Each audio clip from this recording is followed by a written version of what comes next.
எல்லாருக்கும் நமஸ்காரம். இன்னைக்கு ஸ்ரீமன் நாராயணியத்தில் தசகம் 40 பார்க்க போகிறோம். பூத்தனா மோக்ஷம் அப்படின்னு சொல்லக்கூடிய தசகம். இது கல்யதாம் ராகம்ல அமைஞ்சிருக்கு. நம்ம தசகம் 39 பார்த்தோம் இல்லையா, இந்த மாதிரி அந்த கம்சன் யோகமாயை சொன்னதெல்லாம் கேட்டுண்டு பிரலம்பன், பகன், பூத்தனா இந்த மாதிரி இருக்கிறவாளெல்லாம் எங்கெங்க புதுசாக குழந்தை பிறந்திருக்கோ அதெல்லாம் தேடி கண்டுபிடிச்சுன்னு வாங்கோ அப்படின்னு சொல்லி அவளெல்லாம் கொல்லணும் அப்படின்னு சொல்லி கம்சன் ஆணையிடுறான் இல்லையா. ஸோ அந்த மாதிரி இப்போ இந்த தசகத்துல பூத்தனையை பத்தி பார்க்க போறோம். அதுல முதல் ஸ்லோகத்துல என்ன சொல்றார் அப்படின்னாக்க, பேரரசனுக்கு கப்பம் கட்டணும் அப்படிங்கிறதுக்காக இவர் குறுநில மன்னர் நந்தகோபன் இவர் என்ன பண்றார் அப்படின்னாக்க, மதுராபுரிக்கு போய் அரசனுக்கு கப்பம் கட்டணும் அப்படிங்கிறதுக்காக கிளம்பி போறார். அப்போ அங்க வசுதேவர் நந்தகோபரை பார்க்கிறார். அப்போது கம்சனுக்கு உதவி பண்ணணும் அப்படிங்கிறதுக்காக அவனை சேர்ந்தவாள்லாம் என்னென்ன தீய முயற்சிகள் பண்ண போறா, இந்த மாதிரி பிறக்கிற குழந்தையெல்லாம் தேடி பிடிச்சி கொல்லணும்னு சொல்லியிருக்கா இல்லையா, அதை பற்றி எல்லாமே நந்தகோபன் கிட்ட எப்படியாவது சொல்லிடணும் அப்படின்னு சொல்லி வசுதேவர் ஆசைப்படுறார். ஆனால் எடுத்த எடுப்பிலேயே சொல்லலை, அவர்கிட்ட கொஞ்சம் பேச்சு கொடுத்துட்டு அப்புறமா சொல்றார். 2வது ஸ்லோகத்தில் உனக்கு குழந்தை பிறந்ததை இப்போ நந்தகோபரும் வசுதேவரும் பார்த்துக்கிறா, பேசி முதல்ல அவர் கேட்கிறார், என்ன உனக்கு பெண் குழந்தை பிறந்திருக்காமே அப்படின்னு. அதுக்கு இவர் என்ன சொல்றார் அப்படின்னா, வசுதேவர் நந்தகோபர்கிட்ட, ஆமா உனக்கு ஆம்பளை பையன் பிறந்திருக்கான், உனக்கு புள்ள பிறந்ததை எனக்கே பிறந்த மாதிரி நினைச்சு நான் ரொம்ப சந்தோஷப்படுறேன் அப்படின்னு நந்தகோபர் கிட்ட சொல்லி 2 பேரும் இப்ப பரஸ்பரம் பேசிக்கிறான். 3வது ஸ்லோகத்தில் இப்பதான் சொல்ல ஆரம்பிக்கிறார், நீ இந்த இடத்துக்கு நீ வந்திருக்க, இங்க எதுவுமே நல்ல சகுனங்களா இல்லை, இங்க எல்லாமே தீய சகுனங்களா இருக்கு, அதனால நீ சீக்கிரமா கோகுலத்துக்கு போ அப்படின்னு சொல்றார். நந்தகோபர் கிட்ட சொல்றார் வசுதேவர். உடனே நந்தகோபனும் கூட எங்க உனக்கு ஏதாவது, அதாவது குருவாயூரப்பனா இருக்கக்கூடிய உனக்கு ஏதாவது கெட்டது நடந்துருமோ அப்படிங்கிற பயத்தினால கோகுலத்துக்கு வேகமா போகணும் அப்படின்னு புறப்படுறாராம். இது 3வது ஸ்லோகம். 4வது ஸ்லோகத்துல அப்ப என்ன ஆகிறது அப்படின்னாக்க, ஒரு பெண் ஒருத்தி அவ என்ன பண்றான்னா, ஆயர்பாடியில அதாவது கோகுலத்துல உன் பக்கத்துல வந்தா, யார் பக்கத்துல, குருவாயூரப்பனா இருக்கக்கூடிய உன் பக்கத்துல, குழந்தையா அங்க பிறந்திருக்காரே பெருமாள், அவர் பக்கத்துல ஒரு மாய பெண் ஒருத்தி வந்தாளாம். அவ எப்படி இருந்தா பாக்கிறதுக்குன்னா, நல்ல வண்டுகள்லாம் மொய்க்கிறதா அவளோட கூந்தல்ல. ஏன்னா அவ்வளோ பூ வச்சுன்னு இருக்கா. அந்த பூலேருந்து வரக்கூடிய தேனை சாப்பிட்றதுக்காக 6 காலோட இருக்கக்கூடிய வண்டுகள் அவளை சுத்தி சுத்தி வருதாம். அது மட்டும் இல்லாம பாக்குறவாளெல்லாம் கவரக்கூடிய அளவுக்கு ஒரு அழகான உருவத்தோட ஒரு பெண் வரா அப்படிங்கிறது 4வது ஸ்லோகம். 5வது ஸ்லோகத்துல அவ யாரு அப்படின்னாக்க, அரக்க குலத்துல பிறந்த பூத்தனா அப்படின்ற பேரோட இருக்கக்கூடியவளாம். அப்ப அவளோட ஒரே வேலை என்னன்னா, குழந்தைகள் எல்லாம் தேடி பிடிச்சு அந்த குழந்தைகளோட உயிரெல்லாம் பறிக்கிறது தான் அவளோட ஒரே வேலையா. இப்போ இடைச்சியர்கள்லாம் இவளை பார்த்து, இவ யாரு, எங்கேருந்து இப்படி வந்திருக்கா அப்படின்னு பேசிகிட்டே இருக்கும்போது அவ என்ன பண்றா, உடனே தன்னோட கையில எடுத்துக்கிறா அப்படிங்கிறது. அதாவது பூத்தனா யாருன்னா, ராத்திரியில நடமாடக்கூடிய பேய் பிசாசு மாதிரி இருக்கக்கூடியவள் அவள். ஆனா இங்க அதே உருவத்தோட வரக்கூடாது இல்லையா, அதனால அவ என்ன பண்ணிருக்கான்னா, தன்னோட உருவத்தை மாத்திண்டு மத்தவாளை மோகிக்க செய்யக்கூடிய அளவுக்கு ஒரு உருவத்தோட உன் பக்கத்துல வரா அப்படிங்கிறது 5வது ஸ்லோகம். இதோட ஸ்லோகங்களை முதல்ல கத்துண்டுடலாம், அதுக்கப்புறமா 6லிருந்து 10 இருக்கக்கூடிய ஸ்லோகங்களை பார்க்கலாம். ததனு நந்தம் அமந்த சுபாஸ்பதம் நிருபபுரீம் கரதான கிருதே கதம் சமவலோக்ய ஜகாத பவத் பிதா விதித கம்ச சகாய ஜனோத்யமஹ. ததனு நந்தமமந்த சுபாஸ்பதம் நிருபபுரீம் கரதான கிருதே கதம். ததனு நந்தமமந்த சுபாஸ்பதம் நிருபபுரீம் கரதான கிருதே கதம் சமவலோக்ய ஜகாத பவத் பிதா விதித கம்ச சகாய ஜனோத்யமஹ. சமவலோக்ய ஜகாத பவத் பிதா விதித கம்ச சகாய ஜனோத்யமஹ.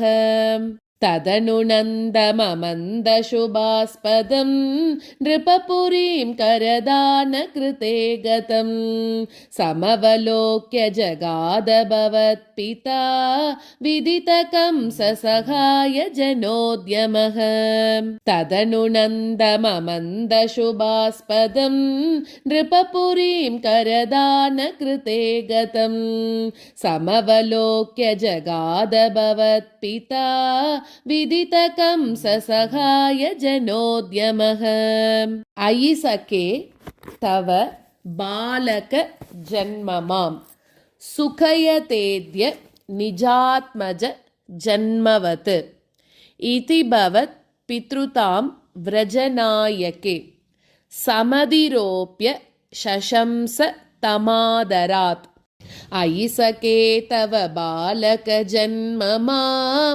सुखयतेद्य निजात्मज जन्मवत् अयि सखे तव बालक जन्म मां सुखयतेद्य निजात्मज जन्मवत् इति भवत् पितृतां व्रजनायके समधिरोप्य शशंस तमादरात् इति भवत् पितृतां व्रजनायके समधिरोप्य शशंस तमादरात् अयि सखे तव बालक जन्म मां सुखयतेद्य निजात्मज जन्मवत् इति भवत् पितृतां व्रजनायके समधिरोप्य शशंस तमादरात् अयि सखे तव बालक जन्म मां सुखयतेद्य निजात्मज जन्मवत् इति भवत् पितृतां व्रजनायके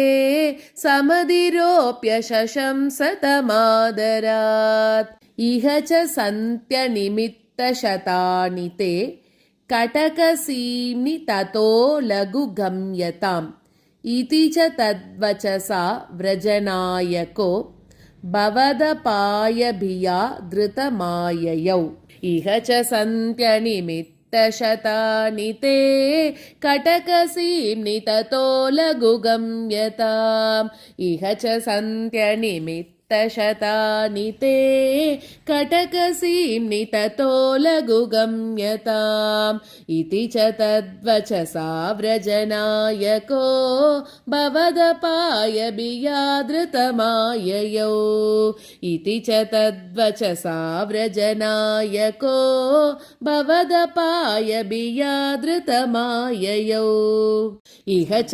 सन्त्यनिमित्तशतानि ते कटकसीम्नि ततो लघुगम्यताम् इति च तद्वचसा व्रजनायको भवदपायभियाधृतमाययौ इह च सन्त्यनिमित्तशतानि ते कटकसीम्नि ततो लघुगम्यताम् इति च तद्वचसा व्रजनायको भवदपायभियाधृतमाययौ अवसरे खलु तत्र च काचन व्रजपदे मधुराकृतिरङ्गना तरलषट्पद लालित कुन्तला कपटपोतक ते निकटं गता अवसरे खलु तत्र च काचन व्रजपदे मधुराकृतिरङ्गना अवसरे खलु तत्र च काचन व्रजपदे मधुराकृतिरङ्गना तरलषट्पदलालितकुन्तला कपटपोतकते निकटं गता तरलषट्पदलालितकुन्तला कपटपोतकते निकटं गता अवसरे खलु तत्र च काचन व्रजपदे मधुराकृतिरङ्गना तरलषट्पदलालितकुन्तला कपटपोतकते निकटं गता अवसरे खलु तत्र च काचन व्रजपदे मधुराकृतिरङ्गना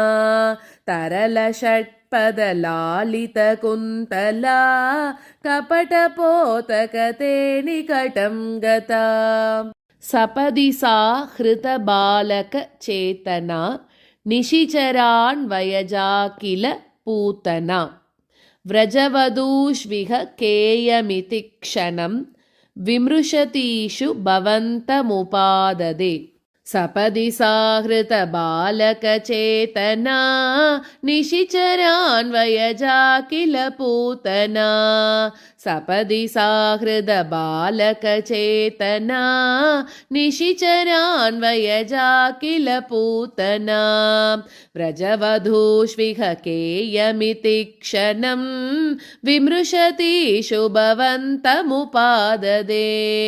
व्रजवधूष्विह केयमिति क्षणं विमृशतीषु भवन्तमुपाददे